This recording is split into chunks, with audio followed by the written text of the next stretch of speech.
From the field to the film room to the war room, we've got you covered every step of the way as the road to the draft starts right now on BGN Radio. Hello and welcome to another episode of the BGN Draft Show. I am your host, Shane Haff, and you can follow me on Twitter and YouTube at Shane Haff NFL. I'm joined today by my co-host and fellow draft enthusiast Dives. Give him a follow on Twitter at Mr. Crockpot. Be sure to check out his podcast, Party on Broad. Dives, how are you doing today? Doing well, man. Howie, I hope you're watching. I'm ready to fall in love with these linebackers we're about to talk about, and Howie will not touch a single one of them. Yeah, it'll be great. It'll be great. We're going to be shouting into the void on this podcast, ranking our linebackers, and it won't matter, but that's all right. I'm joined by my co-host on Chalk Talk as well, Mark Henry Jr. Give him a follow on Twitter at @MarkHenryJr_. Be sure to check out his Tough Cover radio show every Saturday. Mark, how are you doing tonight? I'm doing well. And when I say he ain't there about Howie Roseman listening to this podcast, that's not because I don't think he's a devout BGN radio draft pod listener. I think Howie is plugged in on our draft pods, obviously, clearly. But he saw a linebacker. He was like, skip. He's like, I don't need that. I don't need to listen to that one. We can focus on the other ones. So, sorry, Howie got to skip this one. Maybe if he falls asleep listening to one of our other pods or something, maybe this one will come on. It'll roll on to this one. So maybe he'll hear it. Yeah, I mean, you know how it is. You get that backlog of podcasts, and sometimes you start looking at the name and description. You're like, I can skip that one because I got to get caught up.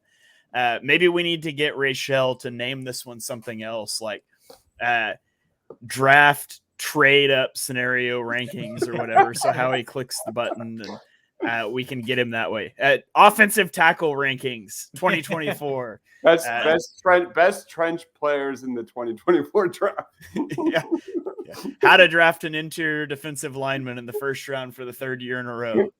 We'll get Howie on the hook. But the astute YouTube watcher may notice we look the same as we did last week. That's because this is a pre-recorded episode. We're recording this one right after we recorded our edge rusher rankings on February 27th. So we will not be referencing anything that's happened at the Combine because we're recording before the Combine. But next week we'll be back. We'll do a whole episode devoted to breaking down the Combine. So we'll start to have official measurements and things. But if you're playing along at home and you've got your Combine weigh-in sheets and the numbers don't match what we're saying, it's not that we didn't do our due diligence.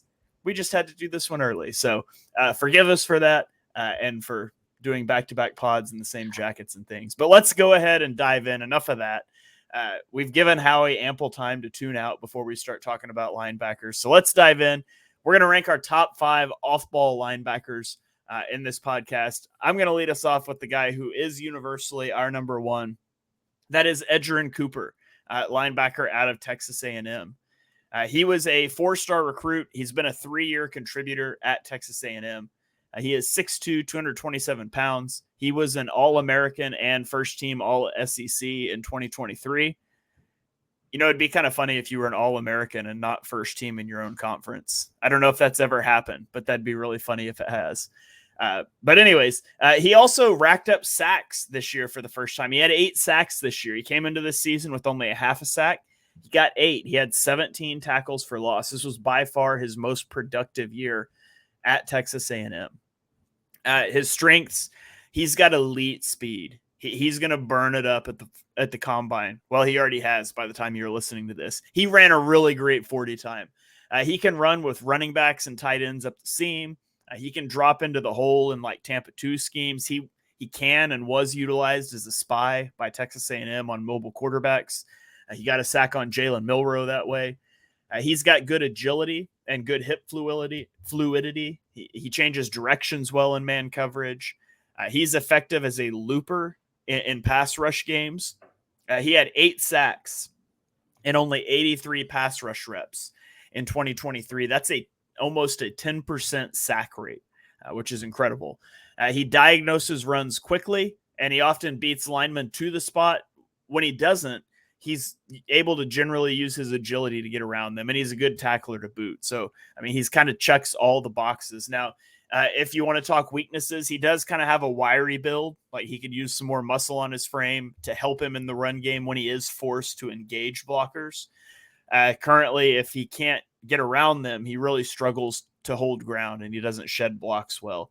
And I don't feel like he reads out what he's saying, like the route combinations and zone coverage super well. Like he gets to his spot, he can run with anybody. He maybe doesn't anticipate super well there.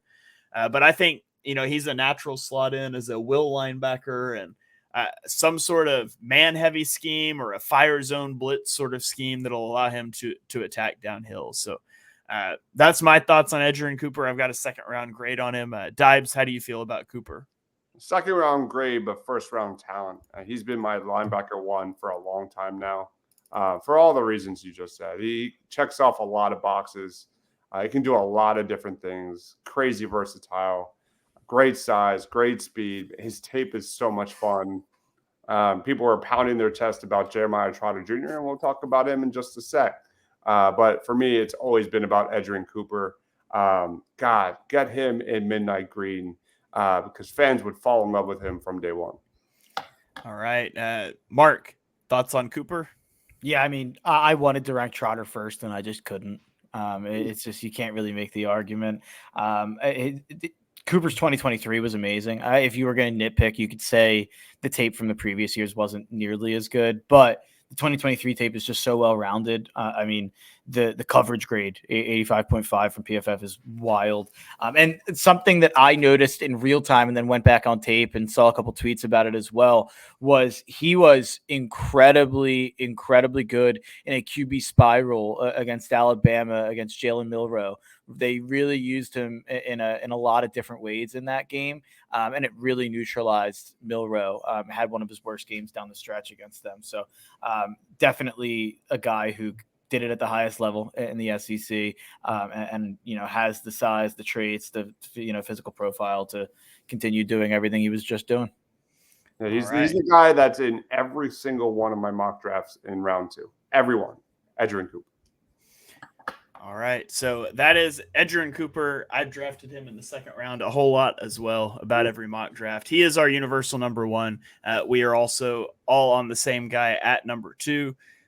Deibs, talk about Jeremiah Trotter Jr. Absolutely.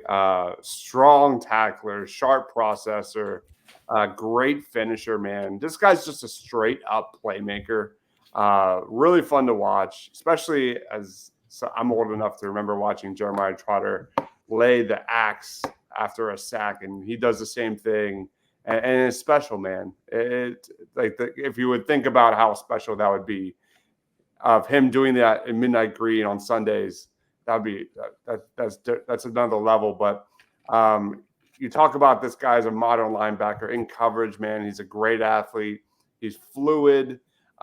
He can really read the quarterback's eyes, anticipate throws, hawk in front of short passes. He's got elite burst off the line. His short area agility is off the charts, man. He's a great blitzer.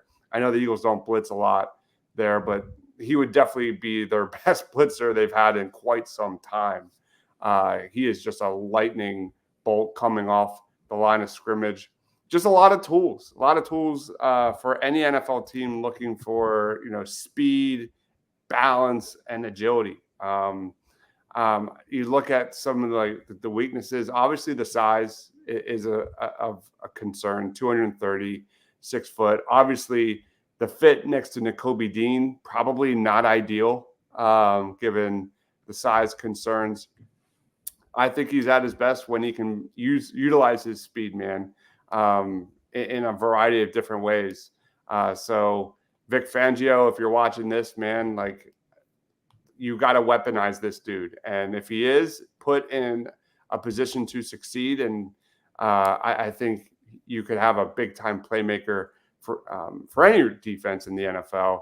When you look at his draft stock, I think he's fallen off a little bit since the start of 2023. A lot of people had him literally top 15, top 20 before the season started. And now most mocks have him round 2, round 3. There's definitely tape where he struggled, like the Duke game. But then there are games where he looks like the best player on the football field. So I still have him in that day 2 range. I don't want to say anything else negative on Jeremiah Trotter Jr. Because that is an instant buy. The second he gets drafted by the Philadelphia Eagles, I'm going out and buying that jersey. Yeah, he had 28 pressures and 5.5 sacks on 102 pass rushing reps this season. Sorry, Mark, but there's a specific pass rush rep against Notre Dame that I tweeted earlier today, or maybe it was yesterday. The days run together. Yeah. Where he blitzes through the B gap and the running back has him squared up before the snap. Like, that's my guy. He's coming. Has him squared up. And he's just able to contort around him unimpeded to the quarterback and got a sack. Like, such an impressive blitzer. I will say the small frame and the issues it presents in the running game. And I also just think he's not the best tackler. Like, he leaves his feet a lot to make tackles in the open field. And he had a 16.3% missed tackle rate in 2023 per PFF. So that's concerning. But yeah, he's a fun guy to watch, easy guy to fall in love with. Questionable fit, like you said, with Nakobe Dean, but maybe you don't worry about that because Dean's not proven he can stay on a football field anyways. So maybe you just get a bigger guy in free agency and you roll with Trotter Jr. if he's available. Howie, if you're listening. All right, Mark, anything you want to throw out there about Trotter? Yeah, he's so good against the run. I mean, it's just he's so elite against it. I think he's the best linebacker in this class against the run. I think he's even better than Cooper at that, but the coverage is what sets apart Cooper for me. That's really the kind of separation from 1 to 2, and the size, 6'3" instead of 6 foot. And that's the concern. There's some Nakobe Dean size concerns there for sure with Trotter. All right. Well, let's keep rolling along then. Like I said, we're consensus through the top 2. We'll diverge here a little bit the rest of the way. So let's throw to number 3. Let's go to Payton Wilson. Mark, tell me about Wilson. Yeah, I mean, talk about an athletic freak and just a 6'4", 238. It's just you don't see that at linebacker in terms of being 6'4". He's got everything you could want. He can rush the passer a little bit. He's a great run defender. But the best thing in terms of his best role is as a coverage linebacker. Yep. Especially at 6'4", you can put him on tight ends. Like he's not gonna be overwhelmed and overpowered by tight ends. And Shane, we've talked about kind of how you handle tight ends defensively. And do you put a linebacker on them? Are they too small? Do you put a safety on them? Are you almost cutting off your nose to spite your face by using a defensive back on a tight end? So there's interesting things like that. You have to kind of make those decisions and those calculations based on your scheme, your defense, what guys you have at linebacker, safety. If you have Payton Wilson, you don't have to kind of make those calculations. You just have a guy who covers the tight end. And he can obviously cover a little bit, in the slot as well. I mean, he's just like he can do some pretty unbelievable things as a coverage guy. Yeah, he's got really good ball production too. He's got 7 interceptions and 13 pass breakups across 4 seasons. He's got pretty extensive injury history. That is a big red flag for him medically. Combine will be big for that. But so yeah, my question to you guys about that. And I meant to bring it up and totally blanked on it. Are we concerned about a shoulder injury from 3 years ago? Maybe. I mean, it just the ACL depends. For sure, but it's multiple ACLs too. So he tore his ACL his senior year in high school, and then he tore it again in summer training camp in 2018, and missed his first year at NC State. And then you have that along with the season-ending shoulder injury in 2021. He missed a game in 2022 with the shoulder injury. What was that, Dibes? Yeah, he had surgery on both shoulders. Yeah. So, I mean, to answer your question, like he's played basically 2 full years with 1 missed game in between there. But to me, when you start to get that sort of wear and tear, like you've had surgery on knees, you've had surgery on both shoulders, and now you're looking at making the leap to the NFL, and you're going to be 24 on draft night because you're an older prospect because of all of that. I do think it comes into play. Now, different teams will handle that differently, and a lot of it will depend on information we will never have that's going to come out of the combine. But I think it bears mentioning. I try to generally mention it and then cast that aside when I do evals for players, though, since I just don't know. Yeah, that's kind of where I'm at as well. But his run stop rates, I'm sorry, I left an awkward pause there twice. His run stop rate is 4.7%. That's higher than anybody else I have listed here. So yeah, I love the guy. Yeah, his production is insane. Tape is insane. If he puts it all together and stays healthy, that's what kind of scares you with Nakobe Dean and his health. Putting him alongside that dude, but Payton Wilson, man, another Senior Bowl winner. His coverage skills, like you said, phenomenal. Just the way he moves left and right at that size is special. He's definitely the best coverage linebacker in the class. And it's, I think it's by a pretty good margin. He's probably the best tackler as well. Really low missed tackle rate. Those are two pretty good things.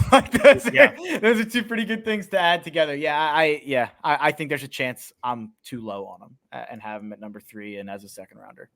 Yeah. All right. So that is Payton Wilson. He's number 3 for Mark, number 3 for me, number 4 for Deibs. Deibs, let's get to your number 3 guy, who's number 4 for Mark, and he's number 5 for me. It is Junior Colson out of Michigan. Tell me what you like about him. One of my favorite guys in this draft. I have kind of been on the Junior Colson train all 2023. 6'3", 247, big time athlete, just oozes potential. He's got elite closing burst and tackle radius. He's one of the best tacklers in this class, man.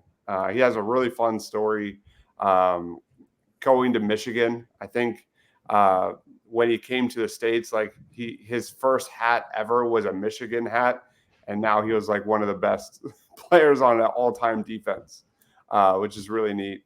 But he hits like a sledgehammer, man. I think fits the modern NFL linebacker to a T. He's very young. He's very raw. So this is definitely a developmental kind of linebacker, kind of selection to look down the road. He's very physical. He can shine as a blitzer, shine in coverage. When you get to negatives, there's not a lot of production. That defense had a lot of stars on it, but he had 0 sacks, 0 interceptions, 0 forced fumbles. So there is that. But if you watch how much of a force he was, how much of a leader he was on that Michigan defense, it tells a different story. I think this is one of my favorite prospects in this draft. I do think he's going to crush the combine. And I do think he will hear his name called sometime, probably day 2. Yeah, he's a very tough player too. In 2022, he played through a foot injury that basically had him in a walking boot during the week, and he'd take it off for games for almost the entire season. And then he played through a broken hand. He had the club on a hand for part of the 2023 season. So incredibly tough, very good tackler.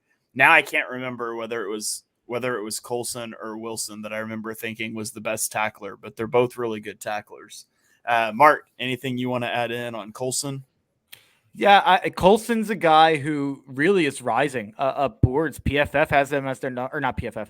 The Ringer, Danny Kelly has him as their number 1 linebacker, and at 33, so right outside of that first round. So that's a lot higher than I would have thought for Colson, a guy that I think I have around the 50s, and I have him right behind Payton Wilson. And 6'3", 247, got really good size there for linebackers. So I mean, obviously did it on such a really, really high-level team, high-level defense. I think they had 18 prospects invited to the scouting combine in Michigan, which is funny because I don't think they have a first rounder. JJ McCarthy probably goes in the first round, but besides that, they don't have a guy who I think any of us will have ranked in the first round, and to have 18 prospects with no first rounders is just wild. But Colson's one of their absolute best prospects, if not their best prospect, in my opinion. So he's absolutely in that conversation. That's a fun ask, Deibs. Deibs, who's your number 1 Michigan prospect?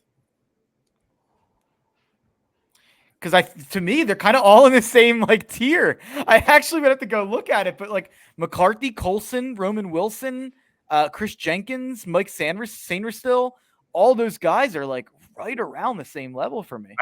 Same with Chris Jenkins. Like I think Sainristil is one of my favorite guys in this draft. But I'll go even beyond that because I think this guy is going to blow up the combine as well. Give me Roman Wilson. Being the first Michigan guy off the board. I think he's going to, again, crush the combine. He had a phenomenal Senior Bowl, an elite slot receiver. All right. So that leaves a hole in my number 4, Mark and Deib's number 5. It's going to be the same guy. We've got the same top 5, just in different orders. It is Cedric Gray out of the University of North Carolina. Gray was a 3-star recruit. He was first team All ACC in both 2022 and 2023. He was a team captain for North Carolina this year. He is 6'2", 232 pounds. He has really good movement skills. He's hit 20 miles an hour on the GPS in games. So fast on the field. I think that he does a really good job reading quarterback's eyes and zone coverage. And then he uses that athleticism once he reads the eyes to really tighten those throwing windows for quarterbacks. I also think he does a pretty good job holding his ground against offensive linemen in the running game. Like he keeps his pads low. He meets the offensive lineman with his hands. And a lot of times he's able to stack and shed those blocks, which is big because some of these other linebackers we've talked about being good coverage guys, that's where they struggle.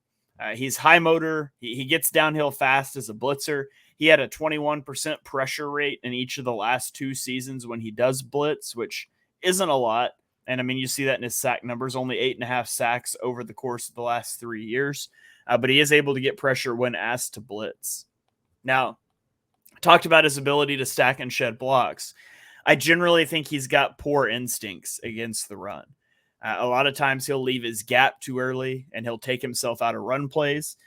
He's also a poor tackler. I talked about this with Trotter Jr. He tends to dive for tackles. He had a 14.6% missed tackle rate in 2023. And I don't think this is going to sound dumb because I said he reads QB eyes really well in zone coverage. I don't think he reads like the passing concepts very well. It's like he can read a quarterback's eyes. The problem is like NFL quarterbacks can look you off with things like that. You really need to take that step to being able to recognize this is going to be mesh. This is going to be whatever. And you can start to react regardless. The quarterback eyes can lie. The route combos will tell you the truth. And I don't think he does the best job reading those out at times. So I think this is a guy who's probably going to go in the 3rd round. I think he fits best in like a zone heavy scheme as a weak side linebacker. And I really like Gray a lot. I think he's going to go run well at the combine. He's been somebody I've had my eye on all season since I profiled him in season. I just think he's a really fun guy to watch and root for. So Cedric Gray is my number 4. Mark, he's number 5 for you. Thoughts on Gray? Yeah, you definitely kind of you nailed all the touch points there for me. He's a guy who I've kind of learned about kind of more recently. He wasn't a guy I had my eyes on, but so many snaps gives you kind of an ability to transfer at the next level, I think, pretty quickly. The fact that he's been asked to do so much and, you know, his pass rush grade is pretty solid. Coverage grade 78, really solid. High missed tackle rate. So that's a little bit of a concern. But yeah, I think Cedric Gray is a solid fringe day 2 guy. Probably a 3rd round pick. All right. Deibs, any thoughts on Gray?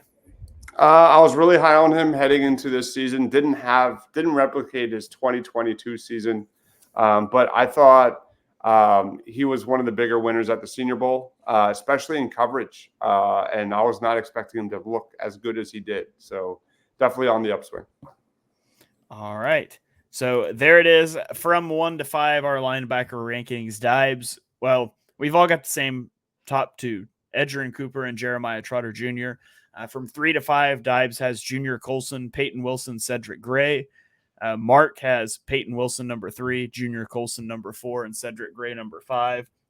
And then I have Payton Wilson, number 3, Cedric Gray, number 4, Junior Colson, number 5. So there it is, our top 5 linebacker rankings. Dives, I know you've always got some guys that you want to give a shout out to that we didn't fit into the ranking portion of the show. So I'll open up the floor to you. Who's a guy or a couple guys that you really like in this class that we didn't get to? Yeah, there's a bunch. If you're looking for a coverage guy, Jalen Ford, he's like 6'3", crazy length, really good linebacker there for Texas. If you're looking for a run stopper, Aaron Casey out of Indiana, hits like a train. Really good prospect. Make sure you go check out Aaron Casey. But the guy I want to talk about is Trevin Wallace out of Kentucky. Just a really well-balanced, uber athletic linebacker, diverse skill set, 6'1", 244 pounds. At the Senior Bowl, he led all linebackers during practice, ran nearly 20 miles an hour, climbing up the draft boards in 2023, 8.5 tackles for loss, 5.5 sacks. Again, crazy explosiveness. He's a guy that brings a lot of physicality, and that's something the Eagles have really lacked. Especially a guy that can like hit gaps and blow up plays in the backfield. That's what Trevin Wallace is. Weaknesses wise, he needs to learn a lot of technique. He can be deceived by play action. He can be deceived by RPOs, but I'm not worried about that. I think he'll improve there. And he's only 21 years old. He'll be 21 by the time of the draft. So there's a lot to like about this guy. There's a lot of room to grow for this guy. He's an easy projection to see as a weak side linebacker in the NFL, who with time has a lot of upside. Trevin Wallace out of Kentucky. All right, Trevin Wallace out of Kentucky. Mark, anybody that you want to give a shout out to, honorable mention here? Well, of course, I got to go to South Bend. I got to talk a little bit about Notre Dame. Shocker. I know everybody's like dropping their phones. They can't believe that I would talk about a Notre Dame Fighting Irishman. But there's 2 ways I could go, because there's actually 2 guys that are probably on the fringes here in terms of being talked about in this conversation. But I'm not much of a J.D. Bertrand guy. So I'm going to go with Maris Lufel, who has played 2 full seasons over the last 2 years. He's kind of a guy who the concerns are in run defense. I don't know if he's a great tackler. I don't know if he's like a dog who's going to like hit you. He's not going to lay a big hit at any point, but something that he's got an 18.9% missed tackle rate, which is pretty bad. It's definitely higher than anybody else we just talked about, but he's got a great coverage grade, 84.1, and that shows. You can definitely use him in a lot of different ways in coverage. He's 6'3", 239, so pretty big for the position. I think he's a guy who can definitely cover tight ends at the next level. All right, so there you have it. Our top 5 linebackers, some honorable mention guys that you can check out as well. Remember, we will be back next week. We're going to be in your feed each and every week up until the NFL draft. Breaking down our positional rankings. Next week, we're going to do a combine winners and losers. We'll sprinkle in some mock drafts along the way. So if you've missed any of our other shows, we've done edge rusher, we've done quarterback, running back, interior defensive line. I think that's it so far. Be sure you go check those out. They're archived on the BGN radio feed or on the YouTube page. So be sure you check those out. And thank you guys for joining us for this episode of the BGN Draft Show. If you enjoyed the show, be sure you hit that subscribe button so you don't miss the next episode, and you'll get all the other shows on the BGN radio feed. You can check us all out on Twitter. I'm at Shane Haff NFL. Dibes is at Mr. Crockpot, and Mark is at Mark Henry Jr. And we will catch you guys next week for another episode of the BGN Draft Show. Go Birds.